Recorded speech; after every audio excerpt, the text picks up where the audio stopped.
Hola a todos y bienvenidos a un nuevo episodio de Ciencia News. He empezado a grabar ahora con cámara porque me parece mucho más interesante que tener una imagen de fondo, sin más.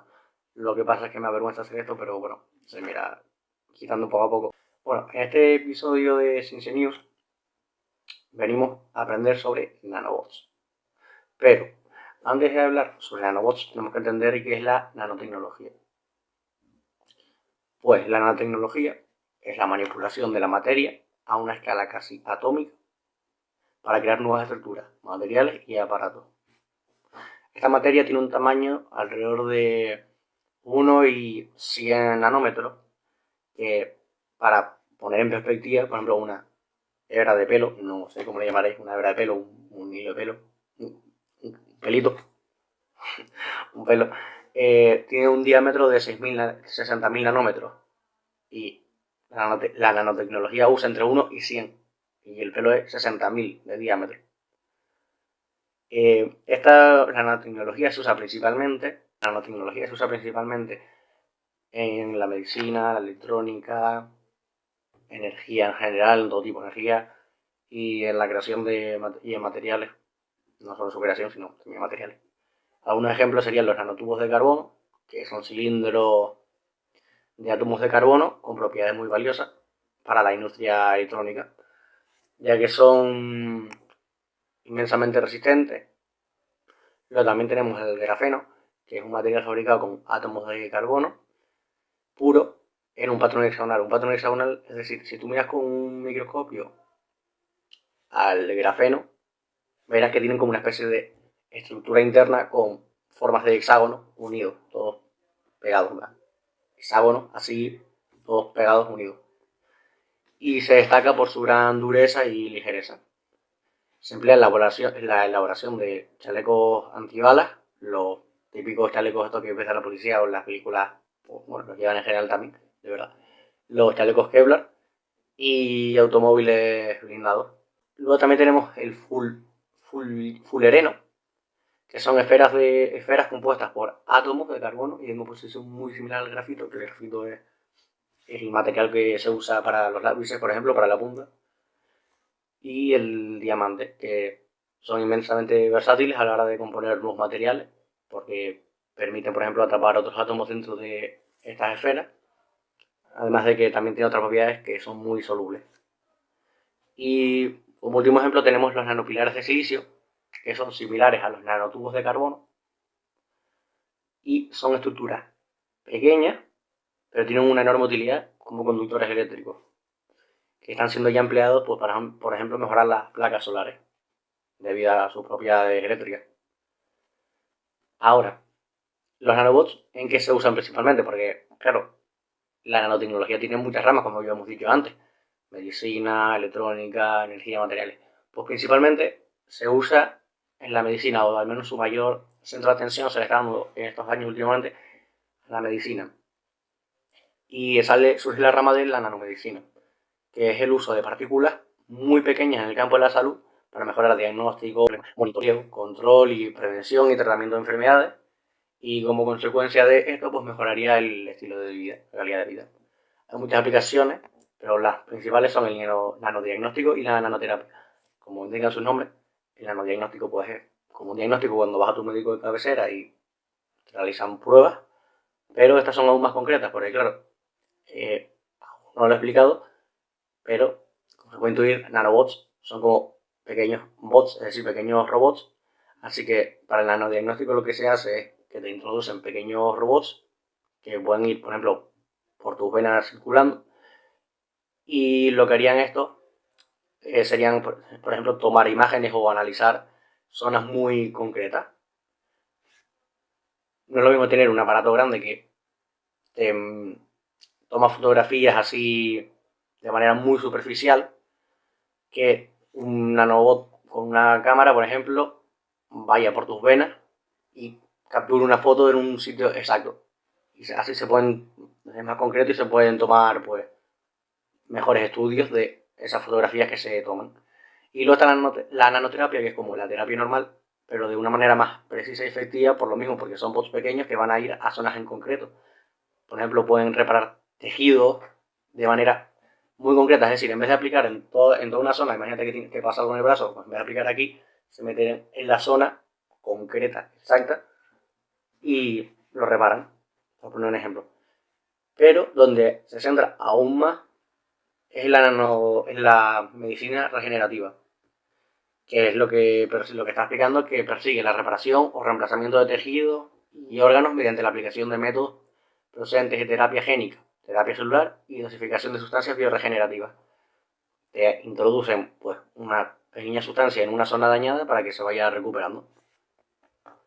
Bueno, ahora ya hemos visto un poco la nanotecnología. Ahora vamos a ver los nanobots, ya concretamente los nanobots. Bien, estos son simplemente, como había dicho, robots de dimensiones nanométricas que pueden realizar diferentes funciones de manera precisa, desde reparar órganos hasta limpiar un derrame de petróleo. Estos pequeños robots se dieron alrededor de 1980 en el libro de El fin de una enfermedad, que fue escrito por el físico Erich Drexler, que explora el campo de la nanotecnología y sus posibles aplicaciones en el futuro. Y se crean gracias a distintas máquinas, como los microscopios electrónicos de barrido, que son como los microscopios electrónicos, que para quien no lo sepa, imagínate los microscopios típicos de toda la vida, ¿vale? Con los que encuentras un insecto y puedes verle las alas, así de cerca, más o menos.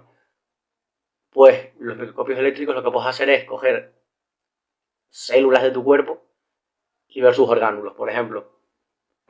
Pues usando estos microscopios electrónicos de barrido, que son como los normales, los electrónicos normales, pues estos aplican un haz de electrones, que en lugar de un haz de luz, que son los que aplican los microscopios electrónicos normales, para formar una imagen.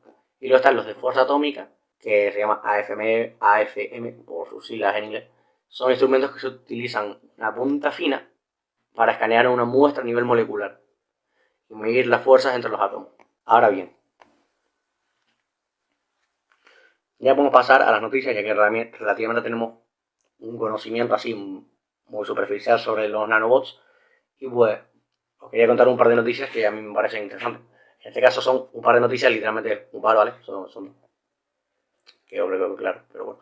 La primera noticia es del 22 de marzo de 2023 y es que Raymond Kurzweil, perdón, no sé si lo pronuncié bien, es que no uno cualquiera, sino es el director de ingeniería de Google, que además es científico, músico, inventor, dice que el ser humano podría alcanzar la inmortalidad en 2030, cuando un ejército de nanobots sea capaz de reparar nuestros cuerpos a nivel celular, haciéndonos inmunes a las enfermedades y al envejecimiento, y eventualmente a la muerte.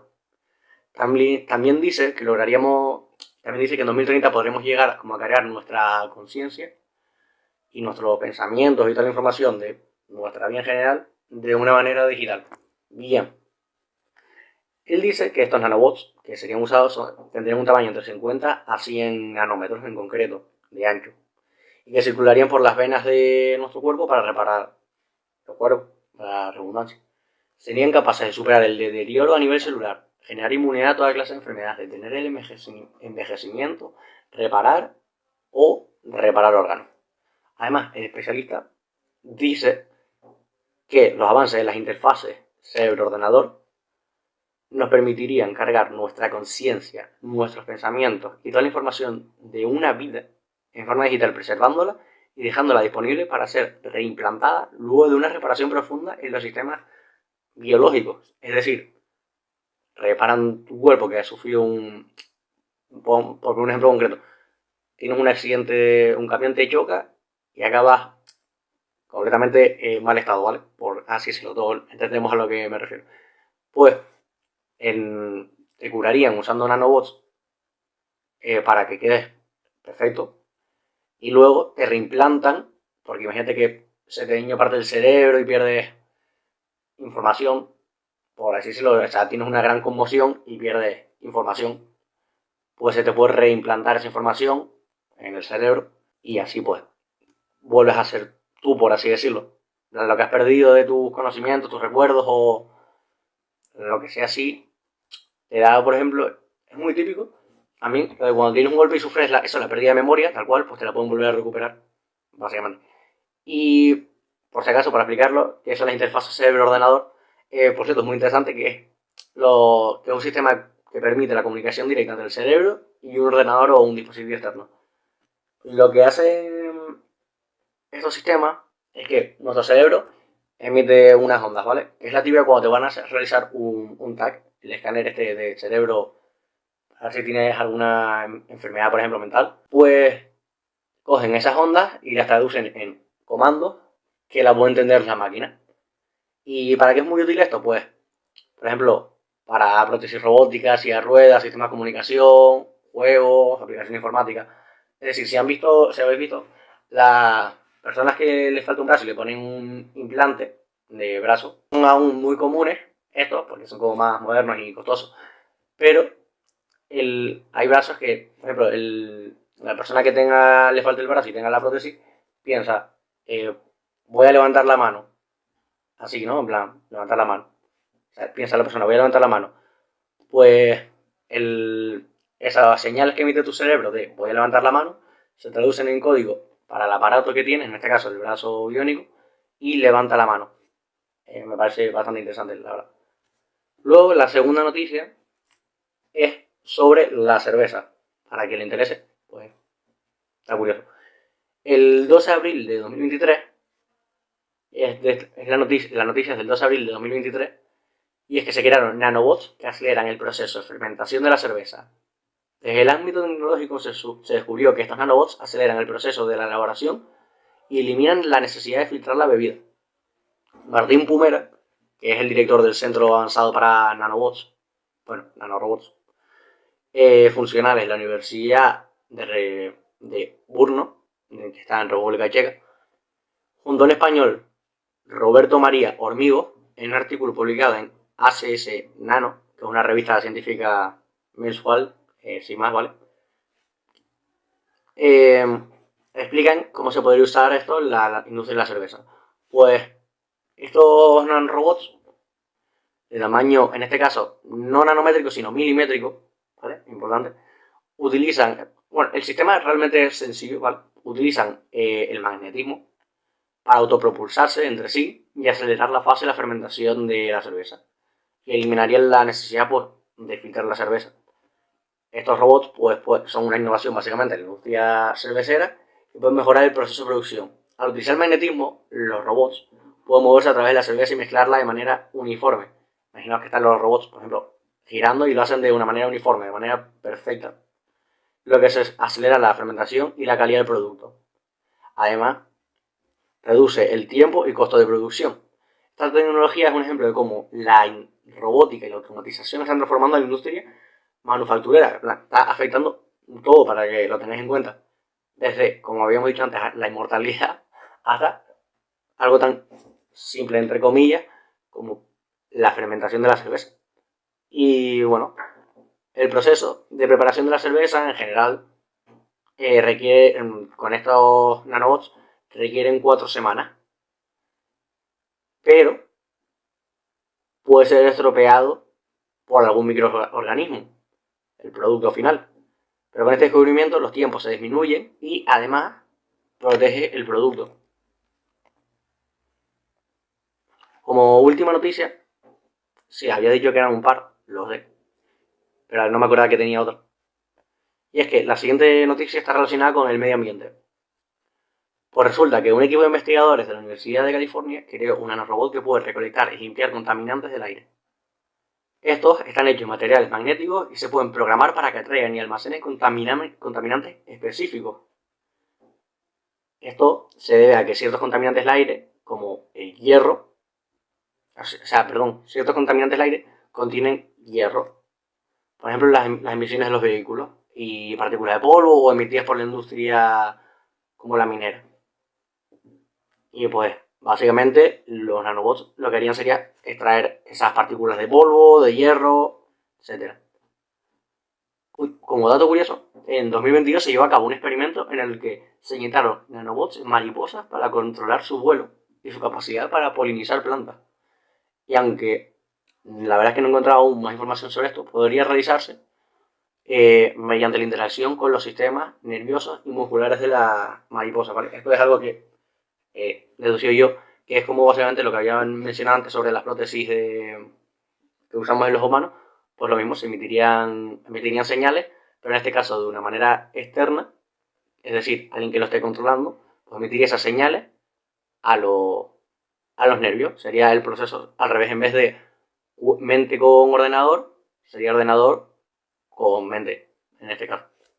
Y en 2022, una empresa llamada Bionut Labs desarrolló microrobots entre 100 nanómetros, apenas pocos milímetros, preparados para tratar diferentes enfermedades del sistema nervioso central, como por ejemplo el Parkinson. Es decir, esto es para que entendáis un poco que la nanotecnología es un mundo increíble que está en pleno avance, que está en auge y es un mundo increíble. Y antes de terminar, quería explicaros que esta tecnología aún está en etapa temprana de desarrollo, es decir, se ya desarrollando hace mucho tiempo, pero es que hay tanto por explorar y hay que tener mucho cuidado porque, claro, ten en cuenta que para prácticas, por ejemplo, te están metiendo nanobots en venas, es decir, se puede liar. Y hay infinidad de desafíos técnicos por resolver. Por lo que todas las noticias que he contado son proyectos que aún no están disponibles en el mercado, evidentemente. Son proyectos, básicamente, sí, son planes que se pretenden en algún momento llevar a cabo, pero aún están en pleno desarrollo. Bueno, este ha sido el episodio de hoy. Recordad que también podéis escucharlo en Spotify, evidentemente. Esto no lo voy a decir en Spotify porque sería un poco estúpido, ¿no? Y ya está, espero que hayáis aprendido y lo hayáis disfrutado, tanto como yo. Nos vemos en el siguiente episodio. Adiós.